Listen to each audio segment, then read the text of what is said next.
Hi, this is Paul Solt from iPhone Dev TV. We're continuing the game menu tutorial and we're actually working on getting some gameplay.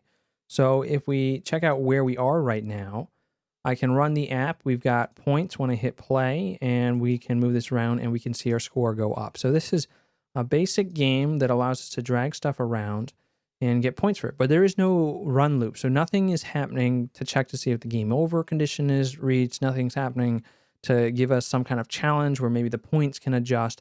So we're going to go ahead and create a game loop and we're going to start a game timer. So I'm going to add some code right here. So under view did load, we're going to add two new methods. We're going to have a method to start the game loop. So it's going to be void start game loop.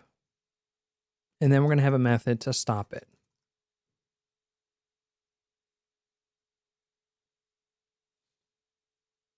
So what we need here is we need a timer. And so we're going to use an NSTimer. So I'm going to scroll up to the top here. And in our interface section where we've got our instance variables, we're going to create an NSTimer. This is going to be our game loop timer. And then we will scroll down. So we're actually going to create the game loop timer down here. And what we need to do is create a timer. So we'll say game loop timer is equal to, and there's a method that we can use here that's actually really handy. So NSTimer, we can do scheduled timer with time interval, and I want this target selector one. So I'll select that one. The interval, we're going to do 1.0 divided by 60.0. So the dot zero is really important. Otherwise, you're going to get a rounding error with the logic. So make sure that you do that. And our game loop timer is going to happen every 60th of a second. So it's going to happen 60 times a second. We want fluid gameplay. We want fluid motion. And 60 frames a second is what we're targeting for updating the gameplay. So here our target is self, and then our selector is going to be, we're going to call it, I think, the game loop update. So we'll call it game loop update, and then we will pass nil as the user info, and yes, it's going to repeat. So that's going to schedule our timer is actually going to start, and if I don't implement that method, it will crash. So let's go ahead and implement that method. Now it does take a parameter here. So game loop update, and the parameter that we're going to pass in is going to be an NSTimer. So it's the actual timer that's being run right here.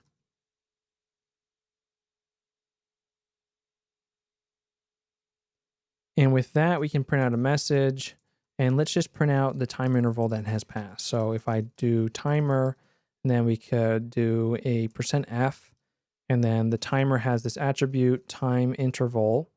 So let's call that time interval, timer.time interval, and let's hit go.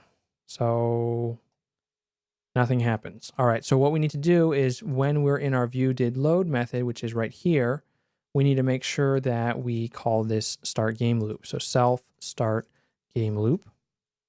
And we only want to call it once. If we call it multiple times, we'll have issues. So let's stop and run. All right, so now we have a game loop, and you can see that it's being called every 0.016 of a second. So that's really fast. That also introduces some design challenges. So the reason why some games stutter and lag is because they have this very narrow time window where they need to update logic, they need to process things, and if they don't do that all within 0.016 seconds, you notice that there's frame drops, you notice that things aren't moving correctly, you'll notice that there's lag. And so actually game programming can be challenging because you have this time constraint where you need to do everything. You need to render thousands of polygons to create high detailed games, or you need to draw tons of sprites on the screen, and all of that can be expensive. And so a game programmer has to take that into account. And sometimes you can't do all of that work in one update loop, and you need to spread it out over multiple. In this example, we don't really have to worry about that. So thank goodness it's not that complicated to get started. And all we're going to do is move some stuff around the screen. Now, there are some other things that we need to do here. So we need a way to stop the game loop just in case we ever want to stop it or if we want to pause it. And so what we'll have to do here is we call an invalidate method, and then we set it to nil. So this is what we always want to do when we stop a timer. You always want to invalidate it. You always want to set it to nil. You especially want to do this when you're going into the background.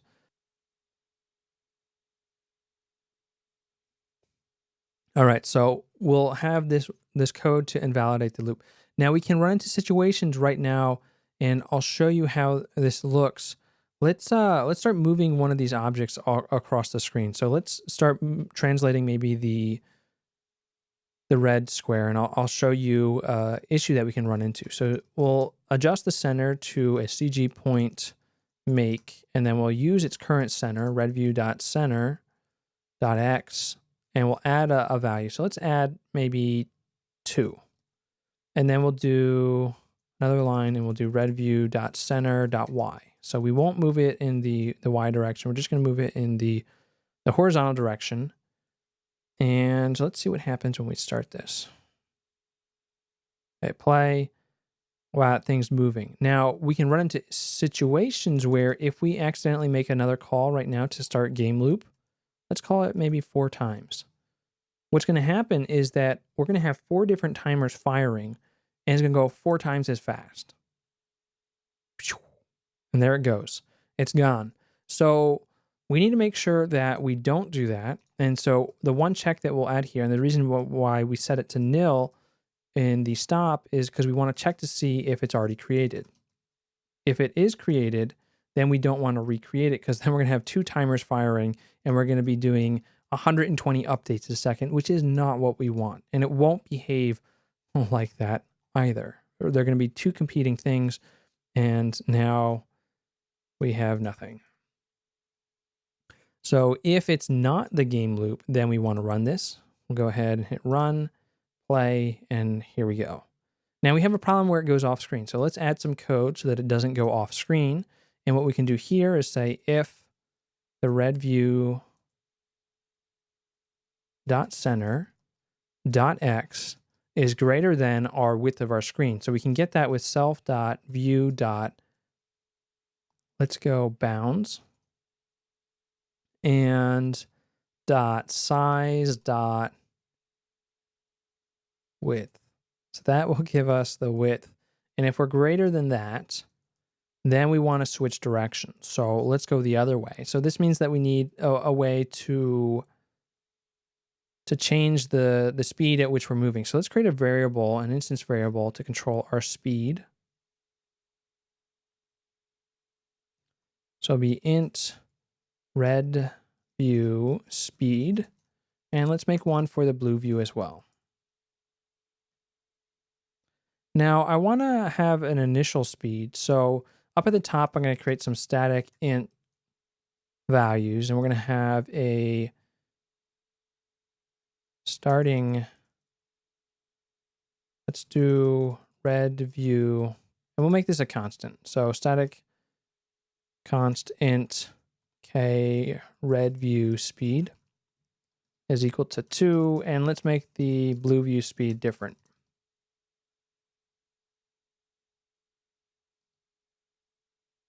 Make it 4.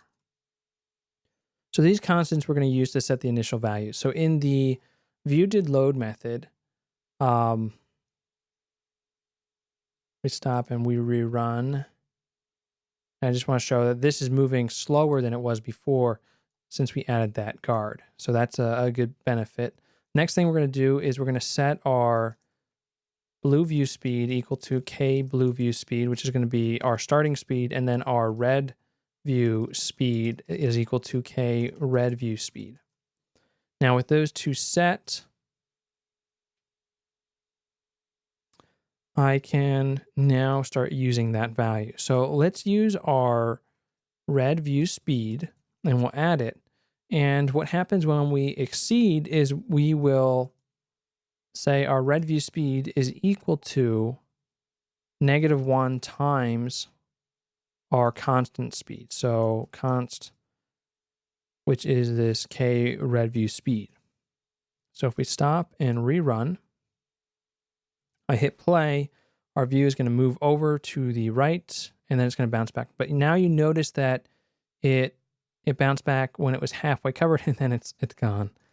All right, so there's a couple more things, edge cases that we need to check for. So we know how big this view is, and so we'll take that into account. And so we'll say that when our self.view.bounds.width, so when our width is exceeded by the center of our red view, then we know that we're off screen. And so what I'm going to do is we'll add a little bit to the center. So let's add half the width of the red view. So red view dot bounds dot size dot width, and we'll divide it by 2. And actually I want to round it, so I'm going to just do 2 without that may or may not round it actually. We'll just go with that. So we run this, and now we hit play, and we watch it, and now it bounces back right when it hit. So that's good, but it's not going to stop going off screen. So now we have to fix that case. So else, if we're going the opposite direction, and we actually want to be very clear on what this direction is. So else if red view dot center dot x is less than 0. And if that's the case, we want to set the red view speed equal to 1 times k red view speed. So this 1 times this is going to cancel out, so I can actually get rid of that. It's just going to be the positive speed. And now if we go ahead and run it, so you can go over, and now it's going back to the other side. And again, it goes off screen, so we have to fix that one issue. So when our center is less than, and here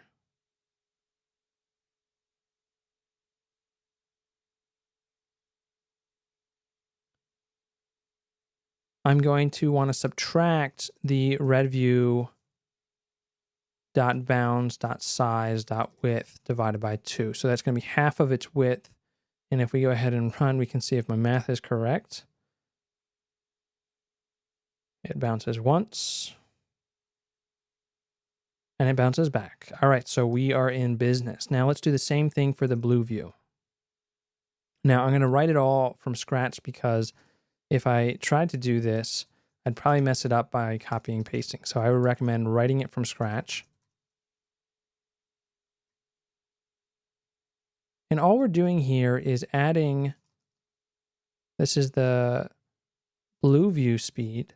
All we're doing here is adding some logic to move some stuff around. So this is leveraging our game loop, which is kind of where all the excitement can happen in game development. And I want the blue view speed to move in the Y direction. So we'll get rid of that. It's not going to move horizontally, and I'll fix that. So if you're following along, just pause the video and type this stuff up. With that, we should be able to see this start moving. And there it goes. So let's add an edge case check to make sure if it's going off screen. So if blue view dot center dot, now we want to look at the Y coordinate, is greater than self.view.bounds.size.height. So we're looking at the height. So if the y-axis is greater than the height, then we know that we want to change our speed. So let's say blue view speed is equal to -1, which is going to reverse the direction, and say k blue view speed, and let's run it. And it bounces back up. But again, we have that half offset issue. So what we do is we can add half the width. So it's half blue view dot bounds dot size dot, and in this case we're in the vertical direction, so I want to use the height and divide that by 2. So we just added this, and we go ahead and run. So a lot of times I'll do this development where I try one thing and I write it, especially if I don't know what I'm doing. So this is really good development, because you can see what the issues are, and you can start to figure out, okay, how can I fix that? How can I make that work better? And so we can't see our blue view, so let's add a condition to make it so that this doesn't go off the top of the screen where the y coordinate is 0. So if blueview.center.y is less than 0, this means that it's off the screen. So here I want to change the blue view speed is equal to 1 times k blue view speed. So we'll switch directions again. This will make it positive. We just use the constant that we already have. And we stop and rerun. And we should see that it bounces back and forth now, but it's going to go off screen half of its height. So let's fix that issue. And what we want to do here is do subtract the blue view height. Actually, no, I think we want to subtract. Let's just give it a whirl.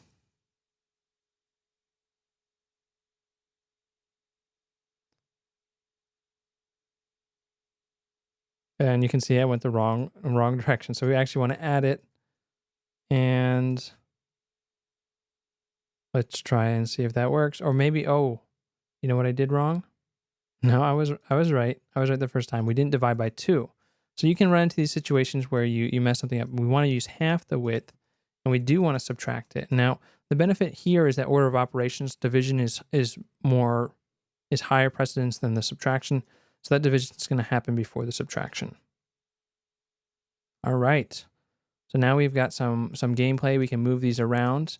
When we drag them, they're still moving as we're dragging them. So I might want to pause the movement. So let's add a variable to pause movement while we're dragging. So we'll call it bool and then disable movement. Maybe pause movement is better. So let's call it pause movement. And so we'll use this. So initially in our view did load, we'll make sure that this is set to no. And then when we're running the game loop, if we're touching one of these things, we're going to want to disable stuff. So in here, if we have our pause movement,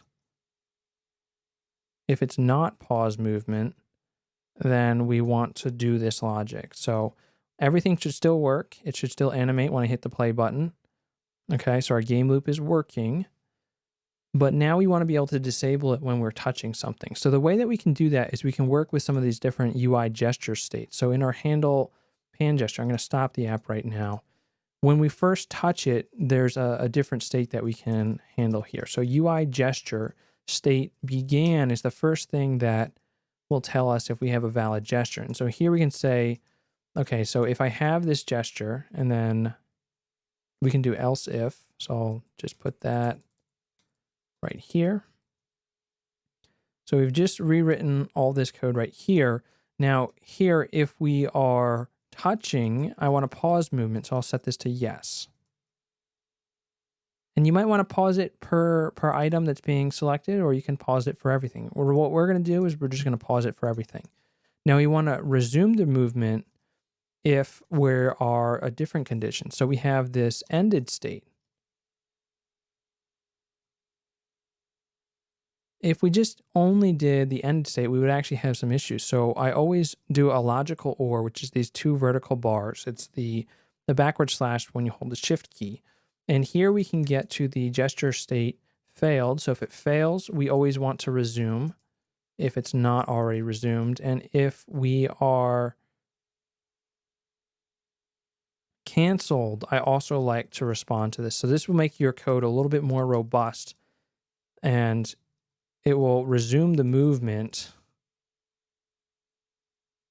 Otherwise, our movement won't resume. So let's go ahead and we'll start this up. Hit play. I start dragging. Everything stops, which is great. And there we are. So that is how we can get some basic gameplay. The last thing I want to do is I want to do something about the points. So let's calculate some points.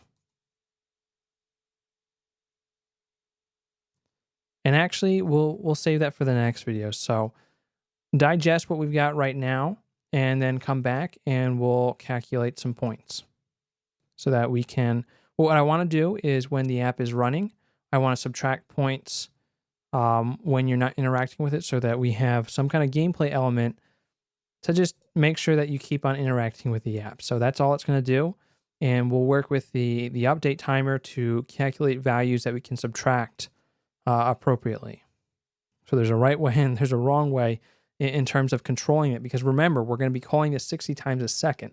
So we can't just subtract 1 unless you want to lose 60 points every second. So we might want to have an offset, which means we'll have to have a float to keep track of things.